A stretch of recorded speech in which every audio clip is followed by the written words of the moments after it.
Saludos, muy buenas tardes, sean todos bienvenidos y bienvenidas, como no, a un programa más de Más que Política, acercarle a ustedes la actualidad de la política que vivimos en este país es nuestro objetivo, y eso es llevar a ustedes la información que demanda ustedes por parte de las personas de aquí, de Canarias, y especialmente en esta isla, en la isla redonda, la isla de Gran Canaria.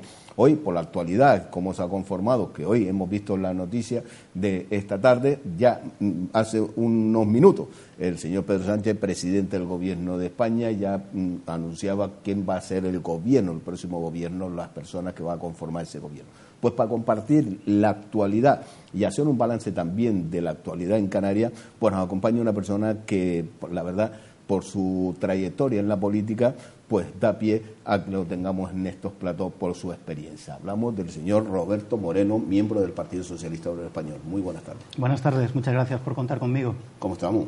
Muy bien, deseando verles de nuevo. Gracias, como digo, por permitirme esta visita y, como usted dice, en un día muy especial, ¿no?, en donde se acaba de nombrar un nuevo gobierno de España, un gobierno que yo creo que está ilusionando a mucha gente y que, como dice el propio presidente Pedro Sánchez, es un reflejo de lo mejor que puede ofrecer la sociedad española y de lo más variado que tiene la sociedad española, con además un mayor número de mujeres que de hombres. Ya solo por eso ya merece ser triplemente subrayado este gobierno. Pero la antesala, antes de conformar este gobierno por parte de Pedro Sánchez, pasaba por esa moción de censura que presentaba el Partido Socialista. ¿Lo esperaba usted?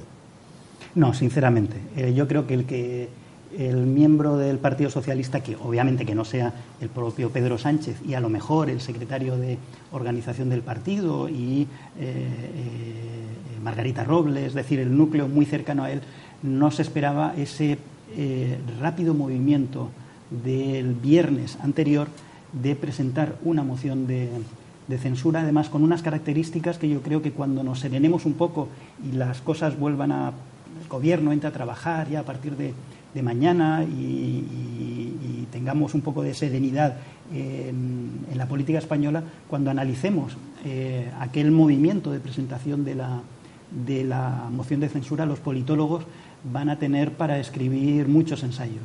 El hecho de tener todos los diputados y diputadas firmando una moción de censura cuando con 35 bastaba, el hecho de medir los tiempos como se midieron, el hecho de lanzarse a una piscina sin saber previamente si la moción iba a prosperar o no, y yo creo que en el fondo, dando igual que prosperara o dando igual que no prosperara, porque de lo que se trataba era de marcar un antes y un después, un punto y aparte muy claro en la situación política del país. No olvidemos que la moción de censura no fue un capricho de Pedro Sánchez, no fue un capricho del Partido Socialista o de su dirección, fue motivo de una sentencia judicial tremenda.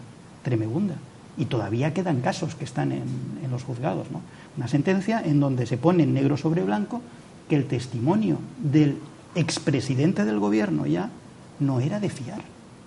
Vamos, yo no sé, yo recuerdo que cuando salieron las noticias, antes del hecho de presentar la moción de censura, lo discutía con algún compañero en la universidad y vaya, es que llegábamos a la misma conclusión, un compañero que no es socialista, y llegamos a la misma conclusión. Es la primera vez en la historia de España que un juez dice que el gobierno no es de fiar y que el gobierno está sustentado por un partido, el Partido Popular, que se ha aprovechado de una red corrupta organizada por miembros del propio partido. Y eso lo pone negro sobre blanco, es decir, no es un artículo de opinión, no es una noticia de un medio de comunicación, es un auto de un juez. Es que era muy fuerte. Entonces, yo creo que estaba obligado el Partido Socialista a presentar la moción. No hubiese sido la primera moción de censura que se presenta sabiendo que puede no ser superada. Juan Carlos Alemán, cuando era líder de la oposición aquí en el Parlamento de Canarias, a Román Rodríguez le puso una moción de censura porque en aquel momento también había que ponerla, pero casi, digamos, por vergüenza torera ciudadana, si me permite la expresión. Juan Carlos Alemán sabía perfectamente que aquello no iba a prosperar porque no teníamos, pero había que presentarlo, había que decirle al gobierno, no, mire, hasta aquí, usted tiene que cambiar y nosotros vamos a obligar a cambiar presentando una moción. Y yo creo que ese es el leitmotiv de lo que ocurrió hace no tanto, parece que fue hace meses, por todo lo que ha sucedido desde entonces, pero hace pues 10 días, no más. Es que parece que entramos en el banco del tiempo, ¿no? Con esta bueno, se acelera todo, las noticias se suceden casi continuamente, nos genera ansiedad, nos sube la tensión. Por eso yo creo que ya con el gobierno nombrado, tomando posesión mañana, primer Consejo de Ministros el viernes, ya entraremos en una nueva etapa que en principio tendrá pues su fecha de caducidad, que es menos que una legislatura. Como sabe, como mucho el gobierno podrá durar 2 años hasta las próximas elecciones nacionales, pero que yo creo que ya va a empezar a generar resultados en las próximas semanas. Pero por lo que detectamos y vemos de la trayectoria de Pedro Sánchez, es un hombre muy seguro, sabe lo que está haciendo.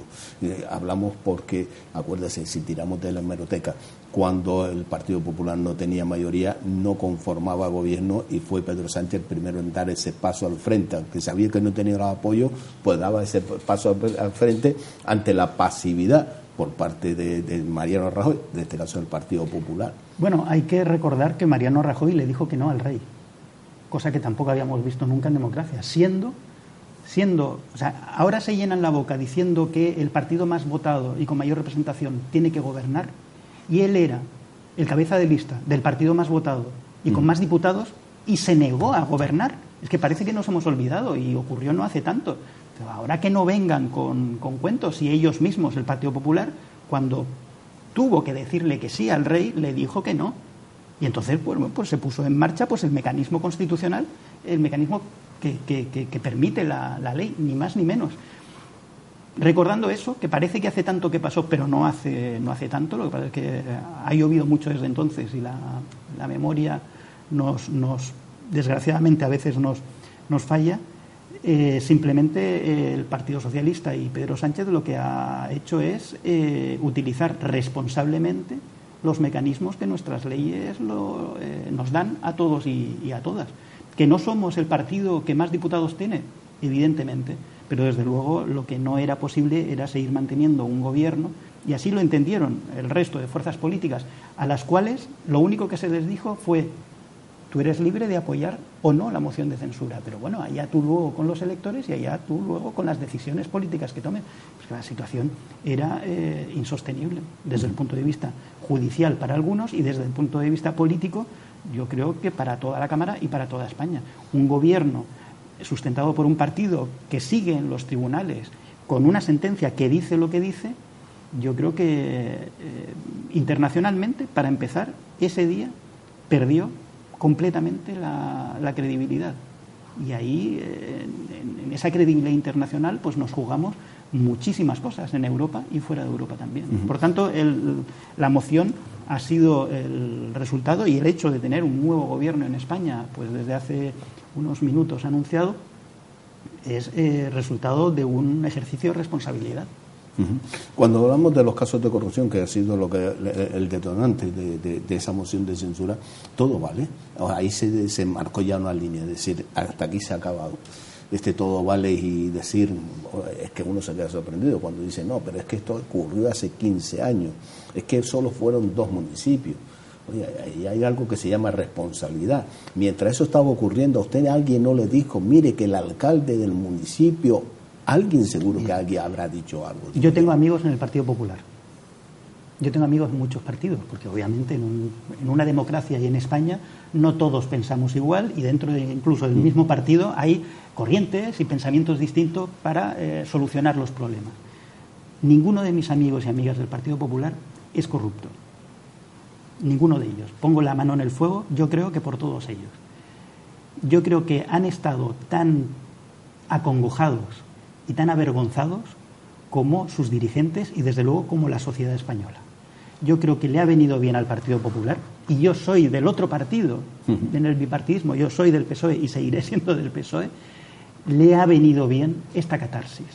Y se está viendo cómo ya se están organizando para el mes que viene tener el Congreso, que sus estatutos y sus normas pues prevean en estos casos.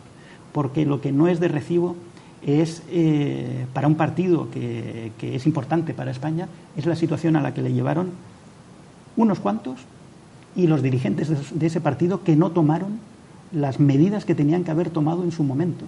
Esa foto de un gobierno de Aznar, con prácticamente todo el gobierno imputado, menos uno, que en aquel momento creo que era hasta independiente, que era Josep Piqué, ni siquiera estaba afiliado al Partido Popular en aquel momento cuando se hizo aquella foto, que era, no sé si ministro de Industria, ministro de Turismo, bueno, no me acuerdo. Esa foto es tremenda, como decía, pues no sé si lo decía Pablo Iglesias, si es que parece una rueda de reconocimiento, no una foto de un gobierno de un país europeo. O sea, bueno, pues yo espero que el Partido Popular, que es tan necesario como el resto de partidos en una democracia como es España, realice la catarsis que tenga que hacer, las limpiezas que tenga que hacer, porque tampoco hay que olvidar que el caso Gürtel, del que emanan muchos otros casos que están en la justicia, ¿quién lo denunció? Lo denunció un alcalde del Partido Popular, harto de lo que estaba viendo. Pues eso es así, esa es la historia. Otro de los escándalos del Partido Popular son los títulos. Yo eso no lo... Sí, eso, digamos, me ha tocado varias fibras sensibles porque yo no entiendo cómo, para dedicarse a la política y para presentarse a unas elecciones, la ley dice, usted, yo, cualquiera, la ley dice que con tener 18 años, un DNI en vigor y no estar inhabilitado, cosa que es muy, muy rara, es posible, pero es muy rara en España, no estar inhabilitado por un juez, uno se puede presentar en una lista electoral. Es decir, no hace falta simular títulos, no hace falta decir lo que uno no es, a cualquier nivel. Usted puede ser diputado, yo puedo ser diputado, incluso en las elecciones locales ni siquiera hace falta tener un DNI. Con tener un pasaporte de la Unión Europea ya uno se puede presentar al ayuntamiento de Mogán, por ejemplo, a cualquier ayuntamiento en toda España, porque la ley en toda Europa nos permite, igual que un español, a las elecciones locales en Francia, que hay concejales españoles, en prácticamente toda la Unión Europea. Yo no sé, ese ansia de mostrar lo que uno no es, muestra lo que eres, lo que has conseguido en la vida, o para qué puede ser útil, o vende, entre comillas, para qué puede ser útil a los demás. Pero eso a mí me parece, primero, es un delito, que ahí están los jueces también investigando, y ya se dirá si aquellas firmas de los profesores se falsificaron o si hubo tráfico de influencias o lo que sea. Dejando esa parte, desde el punto de vista humano, a mí al final me da mucha pena que un político tenga que llegar a ese tipo de falsificaciones. ¿Para qué? ¿Para qué? Yo me acuerdo cuando llegué al Servicio Canario de Salud, lo primero que me preguntó un periodista en una radio, pero si usted no es médico. Dijo, bueno, pero es que yo no voy a operar a nadie siendo el director del Servicio Canario de Salud. Yo voy a gestionar y a ser el brazo ejecutor de las políticas que decida mi partido para la sanidad en Canarias. Puedo ofrecer mi experiencia, pero ya está. Es decir, no hace falta decir que uno es más de lo que es. Y eso es lo bueno de la democracia, porque si siendo doctor o catedrático o premio Nobel no sirves, los electores te van a echar al cabo de 4 años, con lo cual, ¿qué más da? Puedes seguir siendo premio Nobel perfectamente, pero ya no serás concejal. Pues salimos de la noticia que hemos analizado en este caso la moción de censura, toma de posesión de Pedro Sánchez, pero hoy la noticia fresca es la composición del gobierno. Bueno, ¿se esperaban los ministros y ministras? Yo creo que desde que se empezaron, el primer nombre que salió, estamos hablando, que parece que fue hace un mes, pero fue ayer, antes de ayer, fue Josep Borrell. No hay en este país ni socialista ni no socialista que no admita que Josep Borrell es un gran fichaje, es un hombre que no tenía pensado volver a la política activa, que tiene 71 años, que ayuda, pues bueno, ahí está, que echa una mano, un hombre muy español, muy catalán, muy europeo, muy ciudadano del mundo, que no es que, como he oído, no, es que habla idiomas. No solo habla idiomas, da mítines en 4 idiomas distintos. Eso tenemos muy pocos en España que lo hagan. Ese fue un gran fichaje, pero es que luego ha sido un goteo de nombres, perfiles, en donde hay un grupo, yo creo que político muy fuerte, la vicepresidenta, pues un baluarte político, Carmen Calvo, y una figura del PSOE, aparte de profesora titular de universidad, en Derecho Constitucional además. Josep Borrell es también un baluarte político. Hay un par de ministras más que también, bueno, Ábalos, por supuesto, el secretario de organización, pero luego hay un núcleo de perfiles menos políticos, pero muy competentes desde el punto de vista técnico, que yo creo que Pedro Sánchez ha sabido extraer tanto de afiliados y afiliadas como de no afiliados, no afiliadas, como él mismo ha dicho, lo mejor que puede ofrecer la sociedad española. Yo venía entrando por la puerta del estudio y hablábamos de Grande Marlaska, ministro del Interior. Bueno, eso es un gran titular, Máximo Huerta en cultura. Eso es,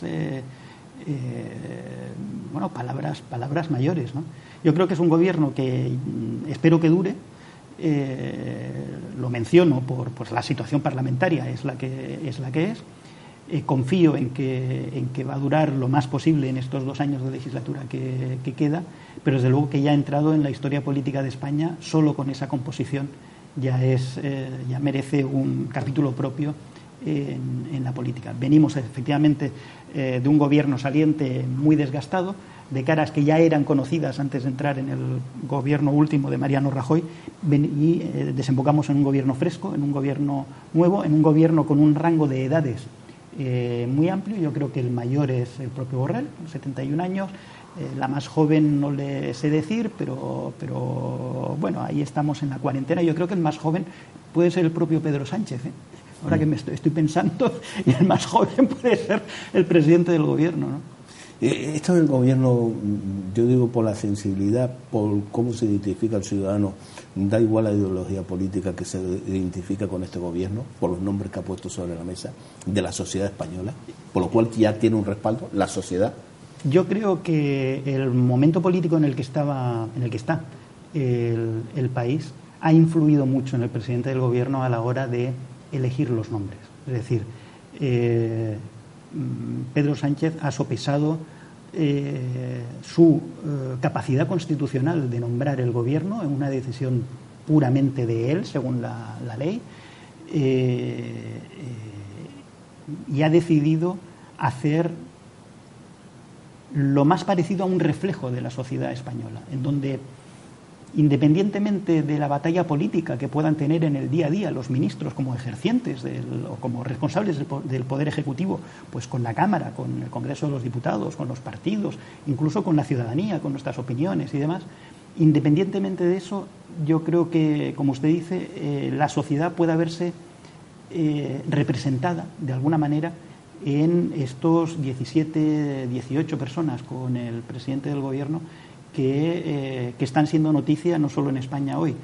Deberíamos ver la BBC, deberíamos ver Le Figaro, deberíamos ver el New York Times, como con sorpresa están lanzando las noticias del nuevo gobierno de España, y con sorpresa, digamos, muy positiva, ¿no? España hasta hoy ha tenido una imagen un poquito pobre a nivel internacional. Los periodistas los periodistas de medios extranjeros que trabajan en España no tienen por qué tener medias tintas cuando informan, y hablaban directamente de corrupción y hablaban de casos que afectaban al presidente del gobierno. Es decir, ellos no se andan igual que aquí, cuando un periodista español habla sobre algo que acontece a Macron o a Merkel o a Theresa May, en el Reino Unido habla sin tapujos. Es lo que le ocurre, y nuestra imagen estaba siendo muy dañada. Eso, el punto de inflexión lo hemos tenido con la moción de censura, y lo estamos teniendo en positivo, y hay que seguir aprovechando el tirón de este nuevo gobierno, porque la imagen exterior parece que no, pero es muy buena para la economía, es muy buena obviamente para la política, y sobre todo es muy buena para nuestra posición en Europa. Es que parece que nos olvidamos. La imagen de Italia, ¿qué imagen tenemos los españoles ahora mismo? Los que más o menos pues nos gusta la política y seguimos los vaivenes políticos. Italia es una potencia económica, pero con una política y con un gobierno con el gobierno recientemente elegido y conformado, pues una imagen muy pobrecita. Eso es cierto, yo lo lamento, también tengo muchos amigos y amigas italianos, pero esa es la imagen que tenemos. España está empezando a cambiar esa imagen, y yo creo que eso también ha pesado en en las decisiones del presidente del gobierno.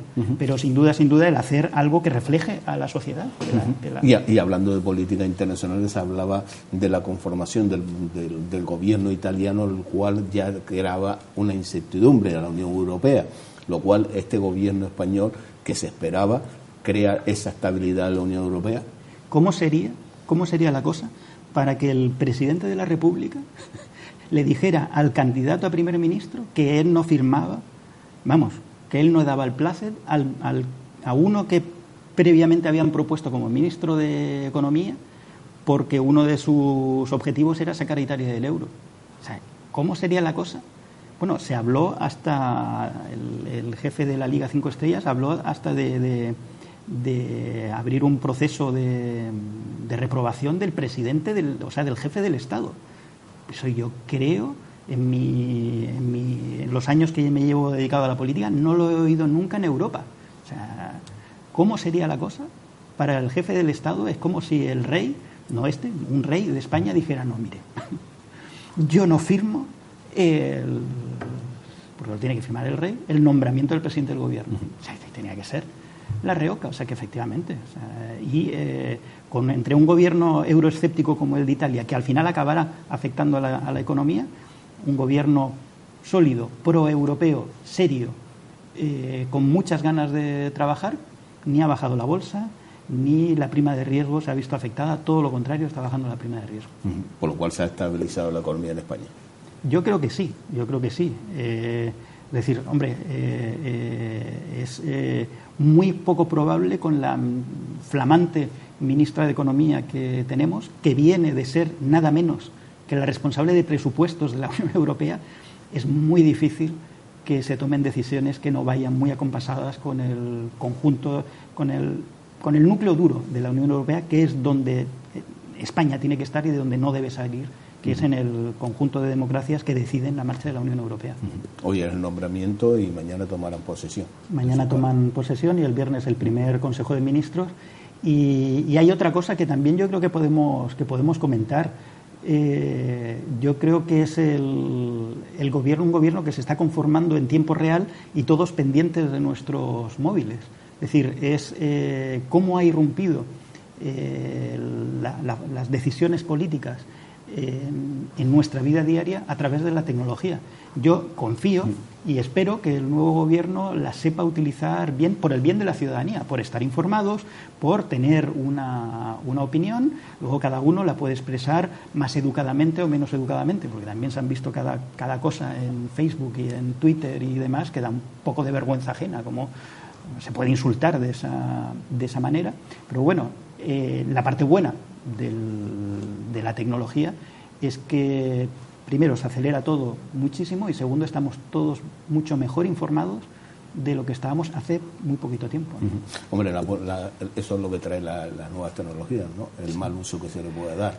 No sabemos aprovecharla. Tenemos una democracia en la cual podemos, como demócratas, compartir, dialogar, debatir, aunque no comparta las ideas, pero por lo menos que pueda haber un diálogo, en el cual de democracia hemos partido en un libertinaje donde se roza, y tenemos unas tecnologías, unas redes sociales donde nos podemos comunicar, cambiar impresiones, pero pasa de la línea del insulto, y sobre todo cuando se pasa de esa línea de levantar falsos bulos o crear, cargar personalmente con esas mentiras que daña personalmente. No, absolutamente, noticias sacadas de contexto, mentiras directamente, es decir, pero bueno, eso es un riesgo que yo creo que es asumible y que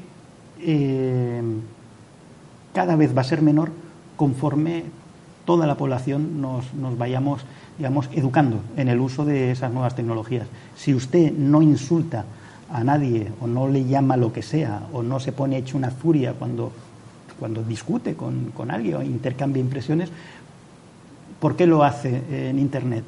¿Porque se esconde en el anonimato? Bueno, pues mire, para insultar primero de la cara, porque al final de lo que el conjunto, la mayor parte de la población, que es mucho más sensata que los 4 que insultan, lo único que conseguirán es ir bloqueando y olvidando aquellos focos de noticias falsas. Pero que la tecnología es un bien, sin duda, en democracia, que hay que cuidar, me refiero a la democracia.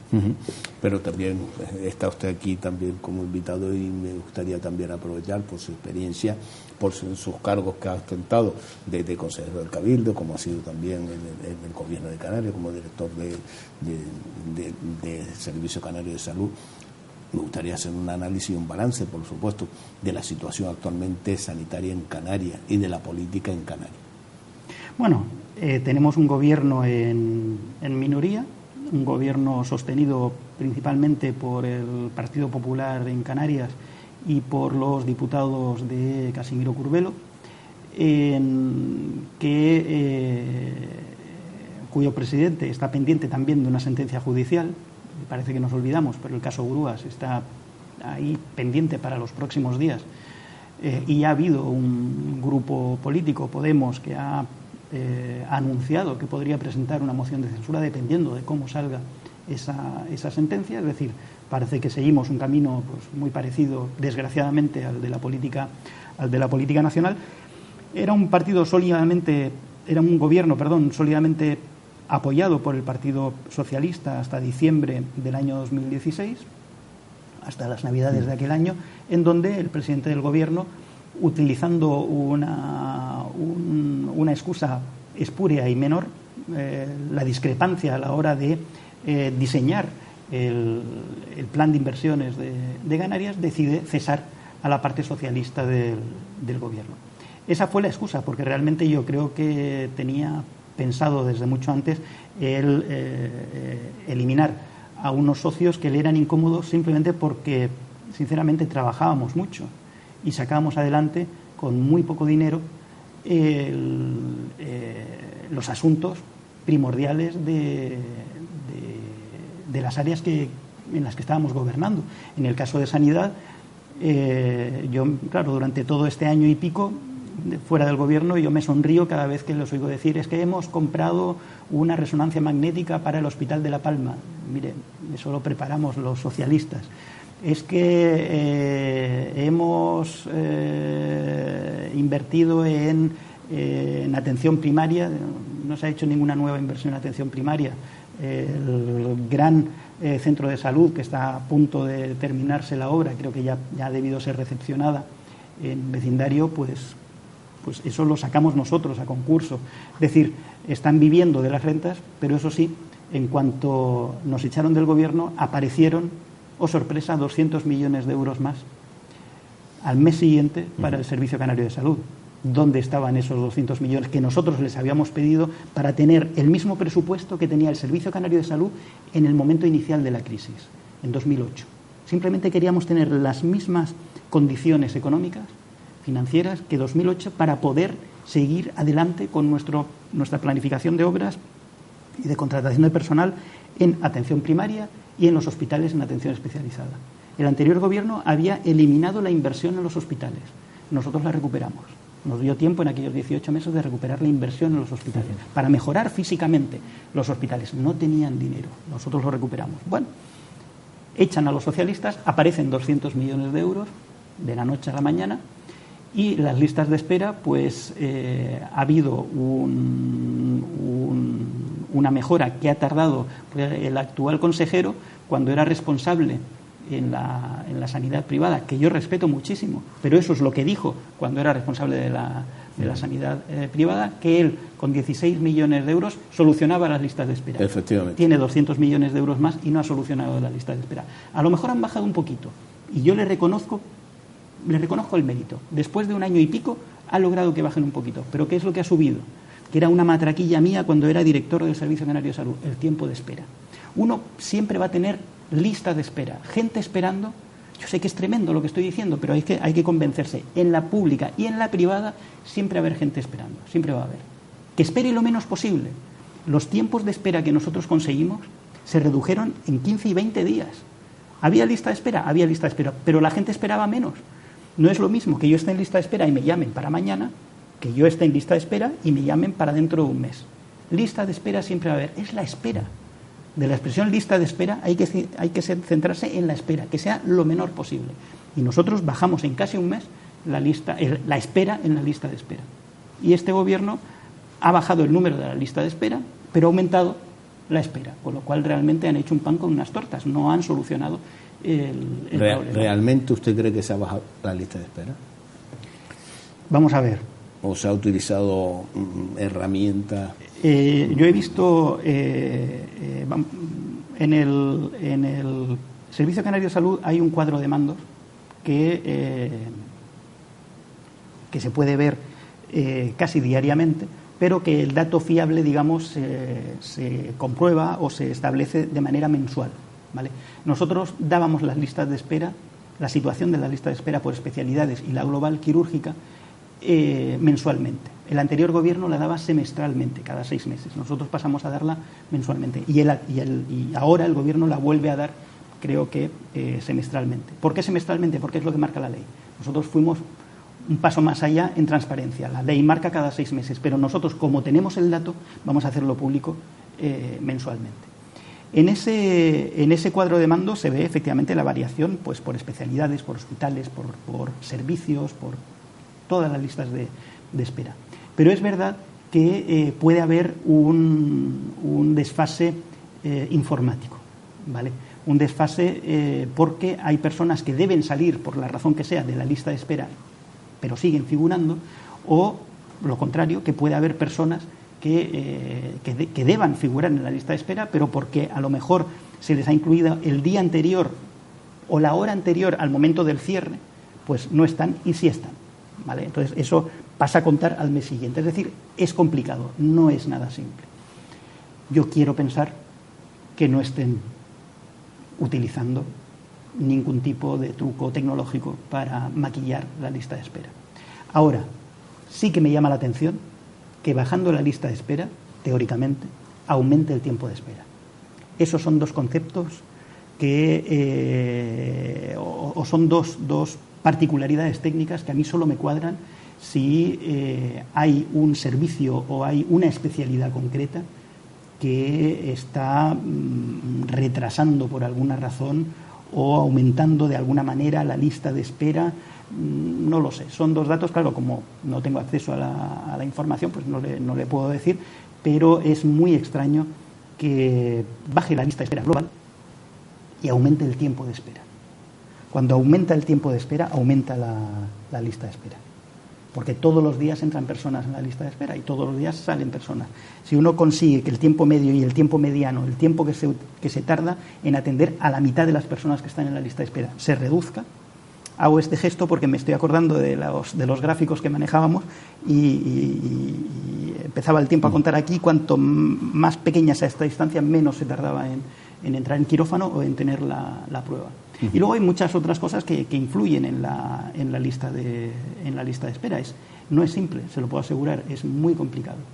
Y yo quiero pensar que el hecho de haber anunciado una disminución de la lista de espera, el hecho político de haber anunciado una disminución ligera de la lista de espera, pero un aumento del tiempo de espera, no tenga nada que ver con la denuncia de Patricia Hernández que hizo en el Parlamento de Canarias de que en la sanidad concertada el grupo sanitario que más aumenta su participación en los conciertos sanitarios es precisamente el grupo en el que trabajaba hasta su nombramiento el actual consejero de Sanidad.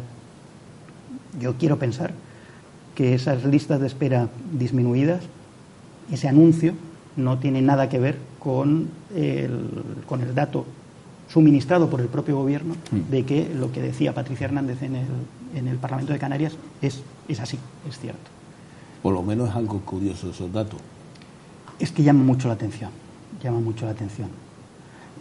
mire, yo pertenezco al Partido Socialista, es decir, soy un firme defensor de la sanidad pública, de la educación pública a todos los niveles, de tener un Estado y unas administraciones fuertes para que aquellas personas que en lo básico, por la razón que sean, no puedan, pues lo costeemos entre todos, porque al final la sanidad pública, como digo yo en broma, los sanos, los que no nos ponemos malos y pagamos nuestros impuestos, somos los que,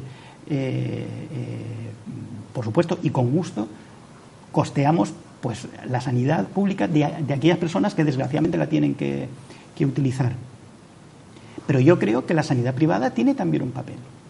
Yo creo que tiene también un papel y tiene que ser complementario. Yo abogo por una fuerte sanidad pública para todos, pero entiendo que en democracia y en una economía de mercado, pues igual que hay para la educación privada, también hay un papel para la educación, para la sanidad Pero hay pública. que invertir lo público en la pública. Sin duda, sin duda. Potenciar la pública habiendo los profesionales que hay. Invertirlo con cabeza y sobre todo con planificación, pero que de un año para otro, es que ni siquiera fue de un año para otro, de unos meses para los siguientes, uno ve aquellas cifras tan desproporcionadas con respecto a un grupo concreto, porque si dijeras que fueron todos los hospitales de la sanidad privada, que hay unos cuantos en Canarias, no son uno ni dos, son unos cuantos en todas las islas, bueno, pues a lo mejor es que hay una política y demás. Pero es que se combinan muchas cosas. El nuevo consejero de Sanidad era el que venía a mi despacho cuando yo era director del Servicio Canario de Salud a pedirme que hubiesen otra distribución de los enfermos para su grupo. Es decir, eso es normal, porque eso es es lo que marca la ley y lo que usted opera con cargo al Servicio Canario de Salud, con cargo a los dineros de todos, es lo que marca la ley. Cuando no se pueda en alguna especialidad absorber por parte de lo público, pues por supuesto les llamaremos y entonces ustedes nos echarán una mano.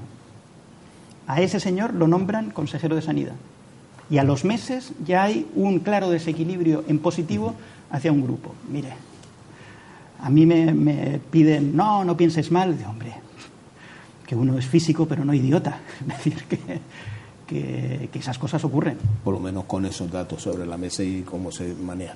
Y suministrados por el propio gobierno de Canarias, no inventados por el Partido Socialista, ¿no? Que a lo mejor puede ser el problema. El cómo se ha analizado esos datos y sabiendo dónde se viene. En fin. Como le decía, como le preguntaba, oye, es que usted no es médico. Claro, es que yo no soy médico, pero hombre, puede ser el problema. Claro, pero no me voy a poner a operar una apendicitis, pero sí sé cuando ha habido un cambio tremendo en la dirección. Aunque usted no viniera del ramo de la medicina, se implicaba en ese área. Y uno de los retos importantes que usted se marcaba, entre otros, que pudo llevar a cabo, era que se atendiera a pacientes los sábados y los domingos para hacer pruebas. Eso fue algo que no se lo esperaba y muchas personas se sorprendían porque lo llamaban y le decía, oye, tiene usted cita el domingo o el sábado, pero alguien me está gastando una broma. Tenemos varias anécdotas en ese sentido, porque aquello nos costó. Nosotros llegamos al gobierno en julio de 2015 y las primeras consultas, pruebas diagnósticas en fines de semana y en horario nocturno las recuperamos en febrero-marzo del año 2016. Y cuando se empezaron a llamar a los primeros pacientes, mire, este archipiélago es muy pequeño, entonces al final nos conocemos todos y uno siempre conoce al director del Servicio Canario de Salud o es amigo del consejero de Sanidad, tal. Y nos mandaban mensajes y nos llamaban, oye, que me han dado cita para las 9 de la noche del sábado para hacerme una resonancia magnética. Digo, claro, o sea, es que ya está funcionando. Y yo creo que es un objetivo de lo público, no es solo la inversión, es también sacarle partido a esa inversión. ¿Para qué queremos tener, 5 o 6 resonancias magnéticas o las 4 o 5 que se han comprado con el dinero que dejamos nosotros preparado, con las inversiones que dejamos nosotros preparados antes de dejar el gobierno, si luego no se utilizan al 100%? Eso lo aprendí en turismo, que parece que no tiene nada que ver, pero lo aprendí en turismo. Recuerde que cuando yo estaba en el consejero de turismo en el Cabildo fueron los años duros de la crisis, donde empezó a bajar el turismo, menos en Gran Canaria, que bajó menos y se mantuvo.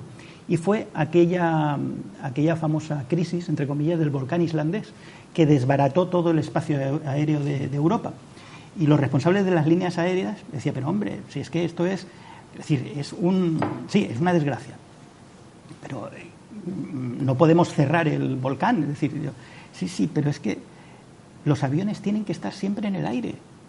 Los aviones son las máquinas con las que las compañías sobrevivimos. Un avión que esté en tierra no nos produce. El avión tiene que estar volando. Eso, con una explicación mucho más detallada y demás, se me quedó grabado. Una resonancia magnética parada 8 horas al día es una inversión tirada a la basura. La resonancia magnética tiene que estar funcionando pues hasta que el manual de instrucciones dice que se tiene que parar porque hay que revisarla. Pero mientras tanto tiene que estar. ¿Eso qué conlleva? ¿Solo poner en on la resonancia? No. Hay que contratar un equipo, 2 equipos, para poder hacer los turnos de 4 personas. Pues eso es lo que hicimos. Don Roberto, se nos ha ido el tiempo volando. Sí, siempre nos ocurre. Nos ponemos a hablar también. Y se nos quedan muchas cosas en el tintero. Esto da pie que vuelva nuevamente por esta casa. Cuando ustedes quieran. Tan lejano el tiempo como ha sido en esta última entrevista. Pero esperemos que venga pronto nuevamente para analizar, sobre todo, la política en Canarias, que se nos quedan muchas cosas en el tintero, y sobre todo analizar cómo va caminando este gobierno ya nombrado ya por parte del presidente del gobierno, Pedro Sánchez. Será un placer. Lo dicho, gracias por estar con nosotros. Muchísimas gracias a ustedes. Pues cerramos esta entrevista con un hombre de una trayectoria enorme al frente de las instituciones, desde el Cabildo, como ha sido también en el gobierno de Canarias, don Roberto Moreno, miembro del Partido Socialista Obrero Español y a su vez también profesor de la universidad. Miren lo que ha hecho el señor Pedro Sánchez, se ha dotado de personas capaces y por lo que su trayectoria y su formación de sacar proyectos adelante. Da igual el color político y da igual la ideología, sino su único objetivo, ponerse al servicio de los ciudadanos. Y eso es una de las trayectorias que ha llevado el señor Roberto Moreno. Nos vamos a publicidad y a la vuelta volvemos nuevamente con todos ustedes, compartiendo este tiempo de Más que Política.